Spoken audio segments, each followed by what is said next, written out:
A terceira palavra que Jesus disse na cruz, ela é tremenda demais. A primeira palavra que Jesus disse na cruz foi: tenho sede. A segunda palavra que Jesus disse na cruz: Pai, perdoa-lhes, pois não sabem o que fazem. Qual foi a terceira palavra de Jesus na cruz? Vamos lá? Jesus estava crucificado.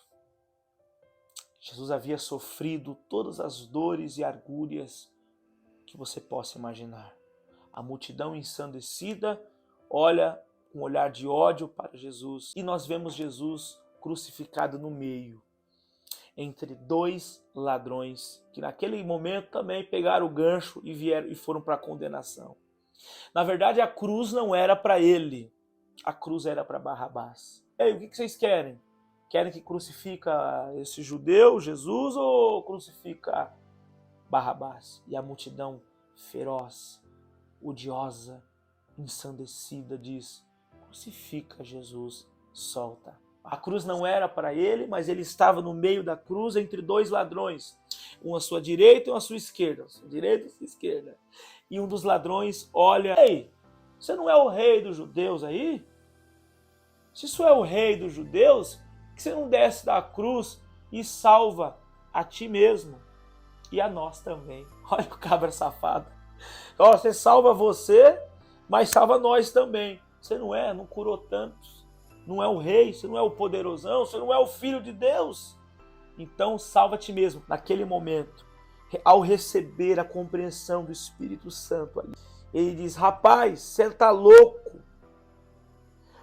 Por que falas assim deste homem? Nós estamos aqui porque nós merecemos tal condenação. Ele, porém, não mereceu nada. Ele é justo. Naquele momento, o ladrão olha para Jesus e diz: Rei, lembra-te de mim quando vieres do teu reino.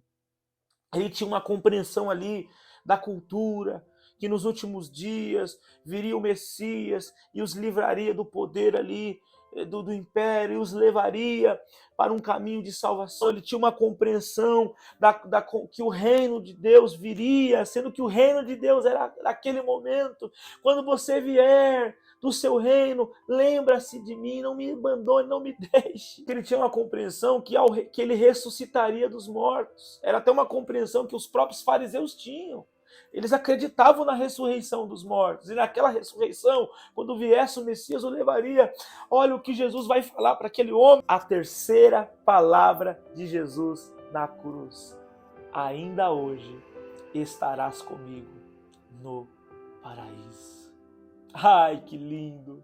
Aquele homem recebendo Cristo. Fala para mim, quem batizou aquele homem? Ninguém. Quem pregou para aquele homem? Ninguém. O que aquele homem, que igreja aquele homem congregou? Nenhuma.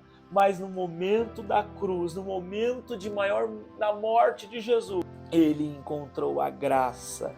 Jesus disse: não, meu compadre, não, meu amiguinho, não vai ser no dia que eu vier do meu reino, não, fica tranquilo, para esse dia eu tenho outros propósitos. E os meus apóstolos vão falar sobre isso depois. Ainda hoje estarás comigo no paraíso.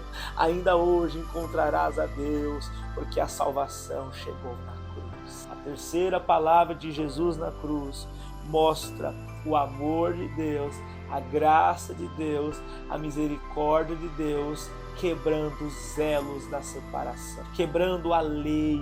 Porque quando ele disse: Pai, está consumado, o véu do templo se rasgou. Aquele homem não precisou fazer nenhum sacrifício, aquele homem não precisou chegar a nenhum sacerdote, aquele homem não precisou nem se estabelecer na lei, aquele homem não precisou de nada, somente da graça de Deus. Isso mostra que a salvação não está nas obras, a salvação está pela graça de Deus. Não é quem eu sou, é o que eu recebi do Senhor. É a graça de Deus, porque pela graça sois salvos. Isso não vem de vós, é dom de Deus. Esse texto nos mostra que Deus é gracioso em amor e que Ele, pela graça, nos salva. A graça de Deus foi manifestado naquele dia, na cruz, com aquele ladrão. Aquele ladrão não tinha condições nenhuma. Tem até um cântico do Voz da Verdade, pastor Carlos Moisés, que diz assim: eu queria estar lá para falar daquela gente, do amor de Jesus que trouxe um mundo carente. Eu queria ser o ladrão perdoado, que na beira da morte a vida eterna foi abençoado. Aquele ladrão não fez nada para merecer, ao contrário, ele roubou. Ele cometeu crimes terríveis. Aquele ladrão merecia estar naquela cruz. Aquele ladrão merecia a morte e ele não.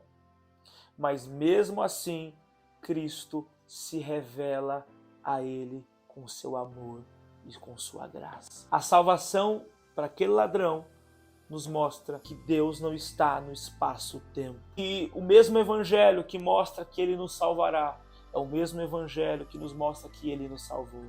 É o mesmo evangelho que nos mostra que nós vamos sendo salvos.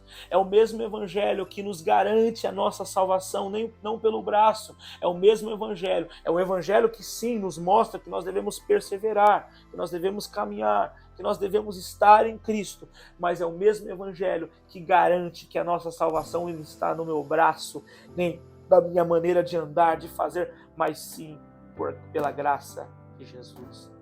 É o evangelho que me mostra que nada me separará do amor de Deus. Nada pode me separar do amor de Deus. As potestades, nem os anjos, nem a morte, nem o presente, nem o porvir, nem as circunstâncias, nem o frio, nem a fome, nem a espada. Nada, nada, nada no céu, na terra ou debaixo da terra. Nenhuma circunstância, nenhum elemento, nenhuma força. Nada pode me separar do amor de Deus que há em Cristo Jesus. Nada pode me separar. Por isso, ele diz: ainda hoje estarás comigo no paraíso. Ainda hoje você será salvo. Ainda hoje a graça de Deus chegará a você. O evangelho que quebra protocolos. Por isso, ele é, como o escritor aos Hebreus e como nos Salmos nos informa, ele é o sumo sacerdote eterno, segundo a ordem de Melquisedeque. O sumo sacerdote, ele tinha o poder ali, a autoridade ortogada por ser ungido e consagrado, separado pela lei, que ele deveria ali sacrificar por todo o povo, e ele tinha relação entre ele e Deus, mas ali ele é o sumo sacerdote, segundo a ordem de Melquisedeque, ou seja, ele não está na lei. Ele não está estabelecido na lei. Ele não é sacerdote segundo a lei mosaica. Ele não é sacerdote segundo a ordem de Arão, com os protocolos de Arão, com o estereótipo, com as diretrizes, com todo aquele arquetipo, com toda aquela cerimônia material. Não, ele é sumo sacerdote segundo a ordem de alguém que não teve princípio nem fim, com alguém que não está ligado à lei, com alguém que não está ligado a Arão, que está acima de qualquer elemento. Ele é o sumo sacerdote segundo a ordem de Melquisedeque, e essa ordem me faz compreender que a salvação universal é pela graça, é por ele, acima de qualquer elemento, acima de qualquer lei, acima de qualquer princípio, acima de qualquer cerimônia, acima de qualquer, como diz algumas religiões, acima de qualquer sacramento. Ele está acima de tudo. Portanto, a graça de Deus, conforme Tito diz, a graça de Deus foi manifestada, trazendo salvação a todos os homens. Ainda hoje estarás comigo no paraíso.